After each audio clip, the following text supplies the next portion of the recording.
Welcome back, Fever fans, to the good, the bad, and Delirious. I'm your host, Patocast, and what a game this was. Lexie Hall playing out of her mind. Jewel Lloyd's cheat codes aren't enough, and the Storm are left in tears. Let's dive into it. The Seattle Storm are a very tough matchup for the Fever. They are some of the best rim defenders, and Jewel Lloyd always seems to have our number. Speaking of Jewel Lloyd, she definitely has some 2K cheat codes because this girl always off balance, but she'd be sinking them shots. She had 26 points tonight, and honestly, it felt like an off night for her because usually she's dropping 30. Also, let's talk about NECA. 3-point shooting, scary, impressive, and it's also scary that most of the best shooters in this league seem to be bigs. She needs to keep them toes off the line because she would have had 2 more threes on the night, but she ended with 14 points, 9 rebounds, 3 assists, 4 steals, and a block. We salute you, Madam President. And of course, Ezzy, oi, oi, oi, is the bane of everyone who thinks about the rim's existence. She had 5 blocks tonight, and I don't think there's a better defensive rim protector in the league, period. And she humbled a lot of Fever players tonight. I mean, if I wasn't a Fever fan, I would probably be an Ezzy Stan account. But without further ado, let's jump into the good. Now we get to everyone's favorite part, the good for the Indiana Fever. It's hard to beat a team 3 times, but you want to know what's even harder? Beating a team 4 times when they are this good. Fever fans, you need to savor games like these because it's rare to see a team having this much fun, and a lot of it is thanks to the Queen of the Mermaids, Lexie Hall. Lexie Hall, career high 22 points on 6 of 7 from 3-point land, throwing a block, taking charges, hustle. She is everything you could have dreamed for, asked for tonight. She did. She lit up the entire Fever team with energy, and she even made Grandma Cheryl, coming all the way from Spokane, Washington, proud. So props to you, Lexie. Hopefully we see more of this down the stretch, and if we do, like, just more and more pieces of the Fever keep coming together. This team, it's only 2 games back for the break. I don't want to get too excited, but like the C word started to come into play. A contender. I don't want to stamp my foot on it, but like, this team is dangerous. Speaking of dangerous, AB almost had a triple double. Like, it seemed like a maybe like a little bit of a quiet triple double, but like it was lurking there. She had 9 points, 15 rebounds, and 8 assists. What a game from AB, showing improvement in the mid-range shots. And only struggling against Ezzy, but who doesn't? Who doesn't struggle against Ezzy? And that name will probably come up for the rest of the night because she gave everybody fits.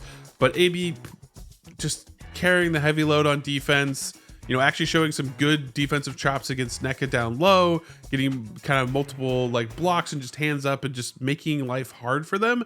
And it's also part of why the Storm really just didn't score a lot of points tonight. Great defense from the Fever.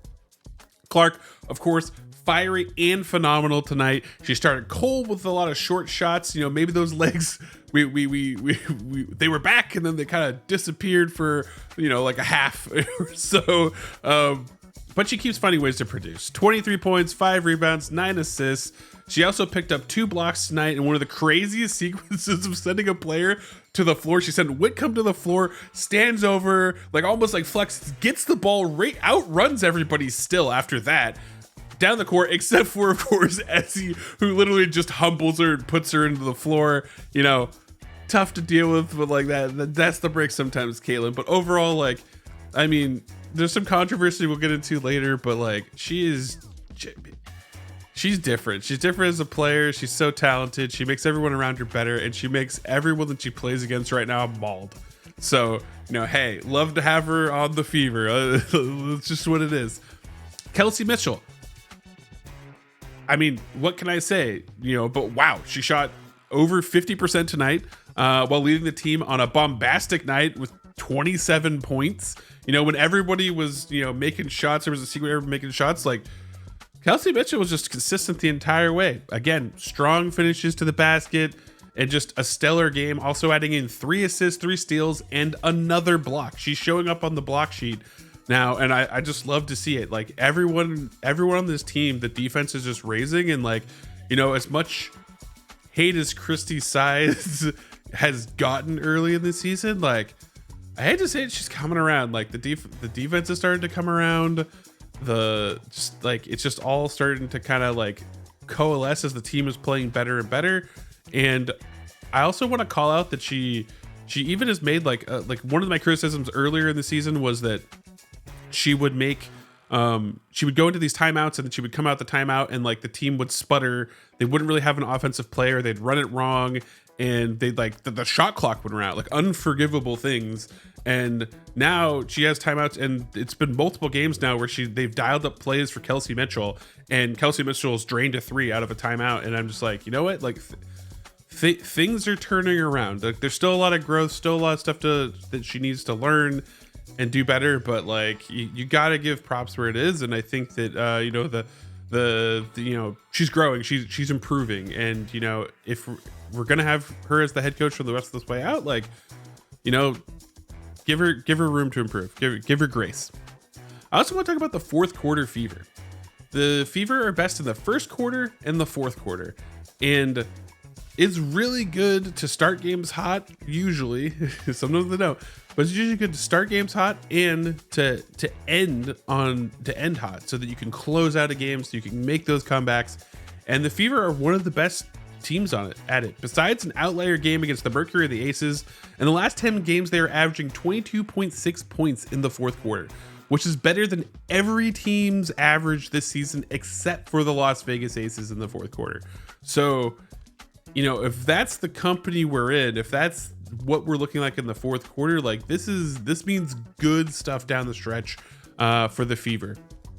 And the last thing I want to talk about too, that, you know, it's been more on my mind as this has gone along, is like the Fever are getting playoff ready. Like they've had giant crowds.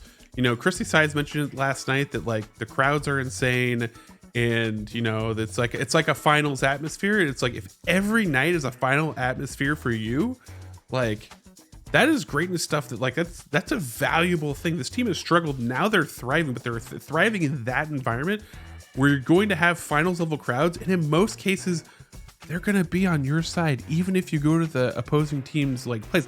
If I was opposing teams, like a lot of teams are getting bigger venues, like I might, like if I have home court advantage, I'm probably not like, if I'm being honest, like if I was Gamesmanship, we'll get on that later. If I was an opposing team, I would move to a bigger venue, more seats. That means more tickets for people that are fans of the Fever are going to show up, and you want as many of your fans in there, because my Lord, like teams can't handle it. Teams are starting to break. So to kick it off, we gotta be honest, like we're still somehow bad at finishing. There's a lot of, you know, at first people were upset because like, you know, Clark would throw in these awesome, amazing assists and people would miss. But just in general tonight, there were some ugly misses, and like, you know, it's one of those things where it's like, yeah, we won by a lot. We're scoring so many points, but when you look at how many points are left on the table from like layups or really short shots, like it starts to, you're starting to go like, we could have scored 120 tonight. Like what are we doing? So honestly, you know, Ezzy is part of that. You know, I think there's one point where she psyched out Kelsey Mitchell. Kelsey Mitchell tried to like jump up and do this, like, you know, off a lob, tried to like jump and put it up in, and it did not go well, and it failed miserably. And you know, like that's kind of that effect, and so kind of forgive that based on the circumstances, but like, man, we just had so much trouble finishing. Overall, it's not a problem in games where you are shooting, you know, 48.4% from 3, putting on highlight reels, but cleaning that part of the game up will help the Fever become like real contenders down the stretch when you're playing against these other really high powered teams where like every point is going to matter. And when you miss those, it's like that's the stuff you're going to look back on. It's not going to help you. It's going to keep you up at night. So hopefully they clean it up and they get a little bit better. You know, Kelsey Mitchell's made great strides, you know, from the beginning of the year to this point. There was so much talk about her keeping her eyes on the basket and all this stuff, but like, you know, everybody just kind of needs to get better at finishing. And the second piece of the bad that I want to get into is actually movement. Like there was a very like clear like picture of this tonight where Aaliyah Boston gets the ball. She's kind of like high post, and she's sitting there, and no one on the Fever is moving. They're all just sitting there. Eventually, Caitlin Clark is like, I'm moving, moves, pulls a bunch of defenders, and Aaliyah Boston makes this great drive to the hoop, scores, puts it in. Great. But the funniest part about this, though, is like, it's not the only time like in the game against the Storm, but you can hear Christy Sides over like the game noise and everything that's going on. You can hear her yelling, move, move, move over and over again. And it's just like, man, like, come on. Like I know that people, players maybe like they're pacing themselves because they're in this high flying offense and they're running a lot, but man, like movement off ball is very important, and I would love to see the Fever like unlock that next gear. Enough of the bad. Now we get into the Delirious. All right, just as a reminder, Delirious is, the wacky things that happen in game, the questions I still have, sometimes the ugly stuff, and I'm gonna go back to the, last episode where I talked about, Caitlin Clark throwing AAU tantrums, and she kind of threw one again today. And, it ended up working out. It fired her up. She actually thanked the ref for the technical after the fact. I mean, I don't know if she's really going to be thanking him after the fact now that she only has 2 technicals left. And that's the real problem is like, sure, it was silly. Sure, we won the game. Sure, it fired you up. But you're 2 technicals away from missing a game. And I think if Caitlin Clark misses a game, I don't know if the Fever win. She's a lot of their offense. She's not that the team isn't great. The players are great. But with her out of it, it's like they lose a lot of the edge that makes them really, really good. And so I don't think the Fever want that. Sides is already talking about she's going to talk to her. But that's the kind of danger is like you like play with passion. As much as you want to say like she's slapping the pad and the ref is like you're disrespecting the game. It's like let's not pretend there wasn't just like a series of Clark being in the ref's ear, being pretty vocal about the calls that were being made, and the slap against the pad was really just the last straw, and that ref had lost it. They're human. They use their power. It's not right. I'm not condoning it, but like, you built it up and then you gave him a reason, and that's the reason, and you're going to get the tech. And so in close games, that'll cost you. If you miss out a game, it's not worth it. So again, just like play with passion, play with fire, all that kind of stuff. But like for the love of everything, just don't let it get you into trouble. Please just give me one game where like that this isn't the thing that I have to talk. I want to not talk about it next episode. Let's talk about, I've alluded to it. I've seen it all over X, Twitter, whatever you want to call it, and and everybody saw it live on TV. But let's talk about gamesmanship and the end of game sequence between Noelle, Quinn, and half the bench of the Storm versus Christy Sides. The announcers alluded to the fact that it was something to do about subbing in players, and really it's like that timing was like so slight, and like really you shouldn't. If that was the root of the thing, then you're probably wrong on its face value, because there's only so much time left in the game, and she's up there, and you can read Noelle Quinn's like lips, at least of what I could read of like she's saying, she has a past relationship with Christy Sides. So she's saying like, I like respect you, and she even says things like, I would never do that to you, etc. And like, if it really is about subbing in the players, it's like, it's tough. You're down 20. Like, there's only so much time left in the game. Like, we're quibbling over like seconds of playing time from subs and starters. Like, I think like at max, maybe there was like I had to go back and look, but like maybe like one shot was made from Dantas, I think was the last shot, who would be on the court as your like bench team. Like I don't even know what that was about, right? But like, there's no reason that would draw. So like, if you respect someone, you do not then make a spectacle of it on live television for everybody to like chew them out, and have multiple of your players come over, an assistant coach come over, like pointing in, Christy Sides like chest. As much as anyone can give Christy Sides crap, like she didn't deserve it. She didn't deserve that. Especially if you respected her, you wouldn't do that. And what makes it worse is, you know, there's now footage that shows Skylar Diggins-Smith.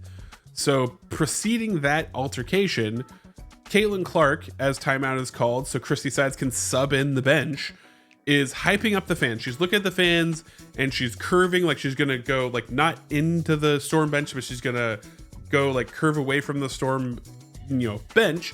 She's not even looking at the Storm. She's looking up in the crowd, and Skylar is coming behind her and speeds up and like shoulder bumps her and like pushes her further towards the Storm bench. So now Caitlin Clark is now like in, like as she curves, she's in the path of the bench, and she actually like stops and walks through the bench. She's not trying to taunt the Storm players. She was pushed into the Storm players. Also, funny enough, even in this process, like Nika Mule's trying to give Skylar Diggins a high five. Skylar Diggins is so like mad or whatever is going on in her head that she blows by, like just blows off Nika Mule, pushes into Cece, pushes her into the thing. And then Noelle Quinn, all she sees is Caitlin Clark at the end of hyping up a thing, and she's pushed into this group of people. And so she thinks that Caitlin Clark's going over to her bench and like, taunting them. So now she's upset. Other players are upset because they don't fully know what's going on, because probably none of them saw Skylar push her into there. That's probably the reality. And if we're really going to talk about what's going on here, is the Storm are salty. They're salty. They're salty because they're 0-2 out the break. They've been struggling against teams that they think they should beat. They have a lot of talent and they're not really putting it together. And at the end of the game, through a series of events and being upset about all of that, Skylar Diggins-Smith triggers this altercation. And what's even crazier is like Skylar Diggins-Smith, after triggering all this, she's up there with Christy Sides, with Noelle Quinn, and she's yelling and interjecting the conversation. She's telling the ref and security to not, like, don't touch me, don't touch me. And it's like, she's telling Nikki Mule, don't touch me. It's like, man, you are like, she is crashing out. Like, she literally crashed out on live TV. Like, the Storm, after all this and kind of like, it's like been untangled. It's like, it's just embarrassing. Like, I mean, for those that don't know, like, I'm from Seattle. I was originally a Seattle Storm fan back in the day, like when I watched the WNBA before, these recent seasons. And it's like, man, like I don't like, it's just weird to see where the team is at this point where it's like, man, I want to like this team, but they're dysfunctional. Like even when I went and saw them in person against the Sky, like they are like they have so much talent and it's just not being leveraged. And then to see this kind of blow up and like to kind of like attack a coach on live TV, or like to make, and Chrissy Sides doesn't know what's going on. Like if I was Chrissy Sides and a team and all these players are coming over to me and they're upset, I mean, I'd probably be like, oh, well, like they must have a really good reason. Like this surely this happened. If you're going to we're going to do this, like I thought Chrissy, I think thought they were going to shake hands and like the game was going to end because she didn't realize the clock, there was just going to be time on the clock. But she probably just thought they were going to shake hands, and then this happens and everyone's talking about it. It's just like, why are we doing this? Why Storm? So anyways, I hope the Storm figured out. I love a lot of their players. Shout out to Neka and Ezzy. They're two of my favorite players in the league. And I just hope that this organization, figures it out, because that was just not a good look. Listen, I don't want to end this video on a downer note, so I want to say this. I love this Fever team and how much they've overcome this season. Seeing everyone develop, Lexie Hall, Christy Sides, I can just name every player is making strides, and you can even see it game over game. And contrast with the start of the season, it's just night and day.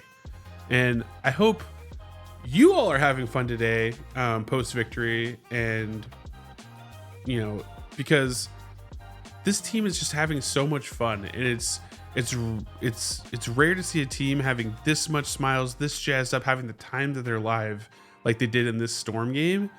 And I just, I can't wait, until they play the Minnesota Lynx in this upcoming game, because I think that'll be another really big test for them. Nafisa's back. Like, it's gonna be a good game, and I'll be, funny enough, probably recording from Seattle as I'll be traveling up there. Yeah, I look forward to seeing you then. And you know, last but not least, remember, you are going to be amazing today because you are amazing.